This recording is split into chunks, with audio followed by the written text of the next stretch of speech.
बनाओ। Hello friends, ये है मेरी ट्रू फ्रेंड शशि।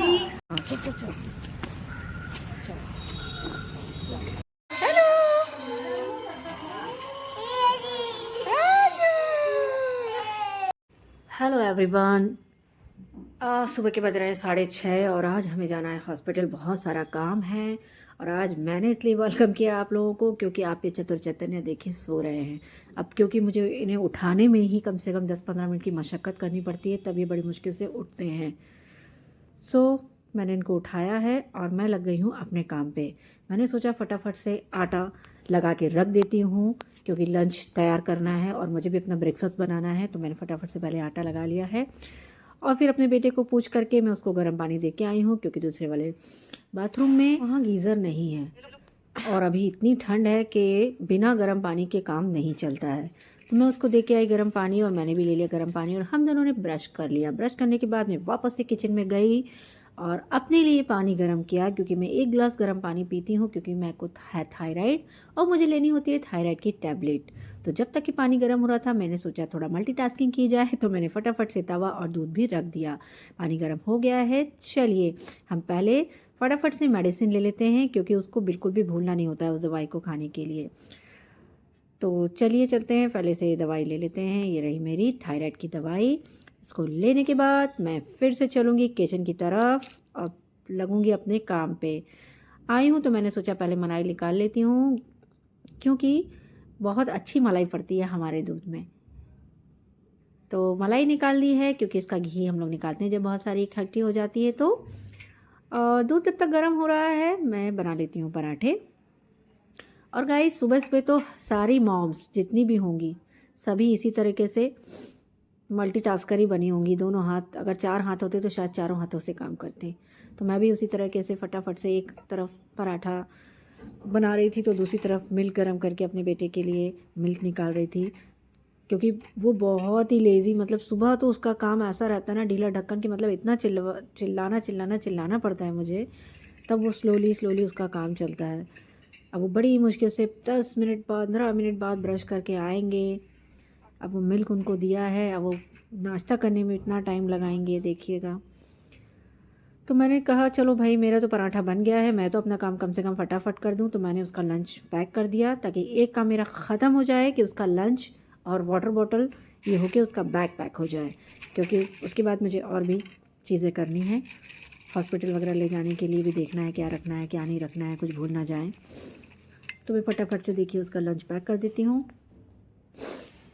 और पराठा सब्ज़ी और एक स्वीट भी रख देती हूँ मैं कभी कभी उसके अगर रहता है तो। मैंने एक लड्डू, प्रसाद का लड्डू था तो वो मैंने एक रख दिया था कि ये भी खा लेगा वो। और ये देखिए कितने आराम से, मतलब कोई जल्दी नहीं, आराम से ब्रेकफास्ट किया जा रहा है और मम्मा को चिल्लाया जा रहा है केवल। तो इनका हो गया है बैग पैक और साथ के साथ इनका बैग पैक करने के साथ ही मैंने सोचा कि मैं भी अपना एक छोटे से बॉक्स में कुछ रख लेती हूँ हॉस्पिटल ले जाने के लिए।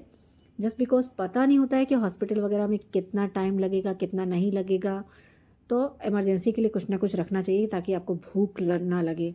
तो पानी वानी पीने के लिए 4-5 मटरी और 2 लड्डू मैंने जो हॉस्पिटल ले जाने वाला बैग था उसके अंदर डाल लिए हैं।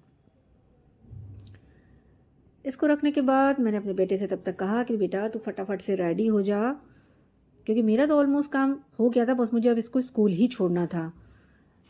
तो ये देखिए इनका तैयारी चल ही रहा है और कैमरा देखते ही बग भी शुरू हो गया है। तो मैंने कहा फटाफट करो और जाके शूज़ पहनो, बहुत लेट हो रहा है। तो ये रेडी हो गए हैं शूज़ पहन करके। तो चलिए अब हम इनको छोड़ते हैं क्योंकि नीचे आएगी वैन और हमको इनको ले जाना होता है, वैन में बिठाना होता है ले जा करके। तो चलिए चलते हैं, निकलते हैं। काफ़ी ठंड है, हवा लगते ही मेरा मुंह बन गया क्योंकि बहुत ही ज़्यादा ठंड है गाइस। ठंड ही नहीं जा रही है, इतनी फैब आ गया है लेकिन ठंड का जाने का नाम ही नहीं ले रही है। देख रहे हैं 4-4 6-6 कपड़े। ये रहा चैतन्य का फ्रेंड जो उसके साथ वैन में जाता है, वो भी हमें लिफ्ट में मिल गया क्योंकि हमारे ऊपर वाले फ्लोर में ही रहता है वो। मेरी फ्रेंड है शशि, उसका बेटा है। तो दोनों लोगों को नीचे ले मेरे बेटे ने जल्दी से पड़े मेरे पैर और आशीर्वाद लेके गले लग के स्कूल आ गया है। देखिए ये ड्राइवर वो लेके जाएंगे और मेरे बेटे की आदत है वो डेली ही मेरे पैर छू के जाता है, वो उसकी हैबिट है। आशीर्वाद लेके ही स्कूल जाता है ऑलवेज। तो बस इन लोगों को सी ऑफ करके फटाफट से मैं आ गई ऊपर और मैंने नहाया, पूजा करा। जब तक मैंने ये 2 काम किए तब तक आ गई मेरी मेड। तब तक मेड ये सब झाड़ू पोछा कर रही थी। आज हमने उसको जल्दी बुला लिया था क्योंकि हमें जाना था, इसलिए अदरवाइज़ थोड़ा लेट ही आती है। तो मैंने अपना ब्रेकफास्ट भी रेडी कर लिया है। वो जब तक झाड़ू पोछा कर रही थी मैं अपना ब्रेकफास्ट यहाँ पर फिनिश कर रही थी क्योंकि 10 बजे ही हम लोग को निकलना है और काफ़ी लेट हो चुका है, 9:30 ऑलमोस्ट हो चुका है। तो ब्रेकफास्ट करके मैं होंगी रेडी जल्दी जल्दी और उसके बाद हम बुलाएंगे कैब। ये देखिए, एक तो ठंडी में कहीं जाना सबसे मुसीबत का काम लगता है क्योंकि आपको ना एक कपड़े नहीं 2-2 3-3 कपड़े पहनने होते हैं। आज इतनी ठंडक है और इतनी हवा है कि अभी मैंने 2 कपड़े ऑलरेडी पहन रखे हैं और इसके ऊपर अभी मैं तीसरा स्वेटर डालूंगी जिसमें कम से कम हुड हो, कैप हो। तो देखिए इतने सारे कपड़े पहन के आदमी कैसे टेडी बियर बन जाता है ठंड में। एक तो ऑलरेडी मोटे हैं, ऊपर से 4 कपड़े और पहन लिए तो टेडी बियर ही लगेंगे। हालांकि मैं हो ही रेडी और तब तक कि मेरी मम्मी बगल में जो फ्रेंड रहती है नेबर में हमारे, उनको दूध का पतीला देने गई कि भैया हमारा दूध ले लेना, हमको हॉस्पिटल जा रहे हैं, हमें लेट हो जाएगा करके। तो वहाँ पहुँच गए। पतीला वो दूध वाला आएगा ना तो ले लीजिएगा, एकदम रहेगी ना, कहीं जाना तो नहीं है उसको। बस दूध का पतीला पकड़ा करके और हम लोग निकल लिए भाई जल्दी जल्दी क्योंकि रेडी तो थे ही। लॉक किया और लिफ्ट में, और मैंने 2 बार कैब बुक करी, कैब ने पिक नहीं किया। तो हमने डिसाइड किया कि हम लोग जाएंगे रिक्शा से। लेकिन जैसे ही हम लोग नीचे पहुंचे और रिक्शा का वेट किया, एक तो रिक्शा आया नहीं, ऊपर से इतनी ठंड थी कि मम्मी की हिम्मत नहीं हो रही थी। मैंने फिर से कैब बुक करने की कोशिश की।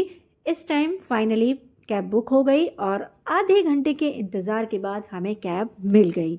हम बैठ गए कैब में और कैब वाला हमको सुना रहा था परदेसी परदेसी जाना नहीं टाइप सॉन्ग। राजा हिंदुस्तानी का लगा रखे थे गाने और इसी टाइप के सॉन्ग सुनते सुनते एंजॉय करते करते हम लोग पहुंच गए हैं काफ़ी सारे ट्रैफिक से जूझते हुए आधे घंटे में हॉस्पिटल। ये देखिए आ गए हैं हम लोग मानसरोवर आई हॉस्पिटल में। Look at the building. चलिए चलते हैं अंदर क्योंकि ऑलरेडी लेट तो नहीं कहेंगे बट मम्मी के हिसाब से थोड़ा सा लेट थे।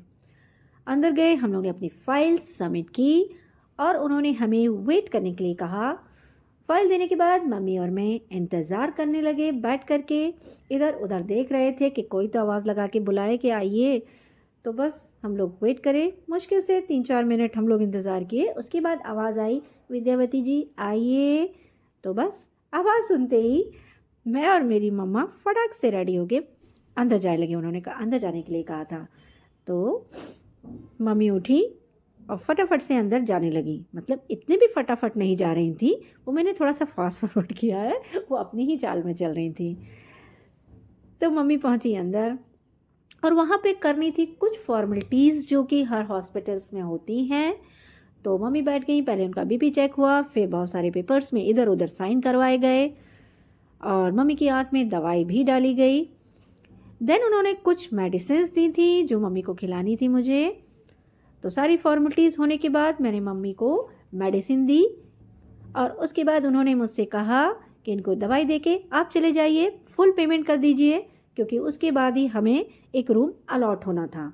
तो मैं पहुंच गई, अपना सारा जो बचा हुआ पेमेंट था उसको करने के लिए। सारा पेमेंट जब मैंने जाके कर दिया तब उन्होंने हमें फाइनली दिया एक रूम। सो गाइस मिल गया है हमें एक रूम जिसमें मम्मी अभी वेट करेंगी यहाँ पे कम से कम, क्योंकि उनके अभी आँख में 3-4 बार अभी और दवाई डलेगी, उसके बाद उन्हें बुलाया जाएगा। तो मम्मी यहाँ आराम फरमा रही हैं और मैं थोड़ी थोड़ी देर में उनकी दवाई डाल रही हूँ। करीब 1-1.25 घंटे हम लोग ने वेट किया, उसके बाद उन्हें ले जाया गया ऑपरेशन के लिए। ये रूम देख रहे हैं, ये हॉस्पिटल बहुत पुराना है गाइस। हम लोग यहाँ पर आ गए थे 10:30 बजे और अभी बज रहा है 12:30 और अभी मम्मी को सिर्फ 10-15 मिनट पहले ही लेके गए हैं ऑपरेशन के लिए। लेट्स सी कितनी देर में वो वापस आती हैं। ये मम्मी आ गई। सो फाइनली मम्मी का ऑपरेशन हो गया है और मम्मी आ गई हैं। मम्मी के आने के बाद करीब 15-20 मिनट हम लोगों ने और यहाँ पे रेस्ट किया क्योंकि मम्मी को एक मेडिसिन देनी थी आफ्टर ऑपरेशन। तो बस वो मेडिसिन दी, थोड़ी देर मम्मी रेस्ट किया। जब मम्मी को थोड़ा स्टेबल लगने लगा तो हम लोग चल दिए घर की तरफ। अगेन हम लोग वेट कर रहे थे कैब का। अब तो थोड़ी धूप निकल गई थी, मौसम थोड़ा सा अच्छा हो गया था और मैं मम्मी का मज़े ले रही थी कि मम्मी बता दो सबको कि ऑपरेशन हो गया है, मैं बढ़िया से हूँ। और हम लोग चल दिए घर की तरफ। लेकिन मैं आसपास की अच्छी अच्छी सुंदर सुंदर बिल्डिंग्स जो दिख रही थी उनको तो कैप्चर कर ही रही थी, और मुझे बेफिक्र इसलिए भी थी क्योंकि मुझे घर जाके खाना नहीं बनाना था। मेरी एक फ्रेंड है, बहुत अच्छी फ्रेंड है, वो हमेशा ही मतलब जब भी मैं कहीं जाती हूँ आती हूँ उसका हमेशा ही रहता है कि खाना मेरे घर ही खाना, परेशान मत होना। तो उसने खाना बना के रखा था, मैं मना करने के बावजूद भी। ये रही मेरी फ्रेंड, इसका नाम है शशि। ये हमेशा मेरी सेवियर है यार। ये हमेशा ही, इनफैक्ट जब मैं नोएडा जाती हूँ, जब जब मैं लखनऊ आती हूँ, ये मुझे गर्मा गर्म खाना बना के रखती है मेरे लिए हमेशा, मेरे मना करने के बावजूद भी। इस बार तो मैं आई थी तो मैंने इसको बताया ही नहीं था कि मैं आने वाली हूँ, नहीं तो ये फिर भी मुझे डांट रही थी कि बताया क्यों नहीं, मैं खाना बना के रखती। ऑलवेज इसका रहता है कि she is really a true friend यार।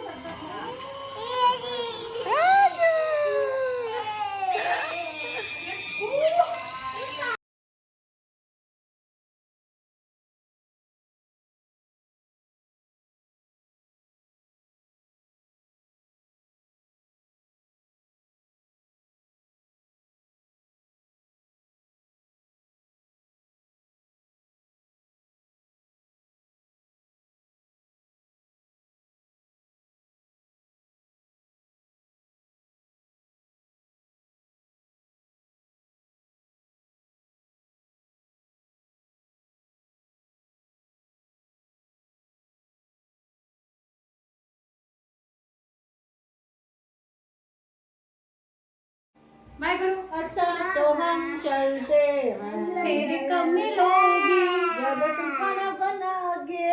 चलो तब तो आज रात ही में मिलेंगे। हाँ पागल। या तो फिर तो आंटी फिर आज रात में ही। बाय करो, bye bye bye bye bye करो। बाय। तो निकलते भी बच्चों की मस्ती कम नहीं हो रही थी, और छोटू को गिरा भी दिया था इन लोगों ने मस्ती करते करते, पर वो भी कहाँ कम था, वो वापस से उठा और दौड़ने लगा। इस तरीके से मेरा आज का दिन ख़त्म हुआ और मम्मी का भी ऑपरेशन अच्छे से हो गया, यानी कि सब कुछ बहुत बढ़िया।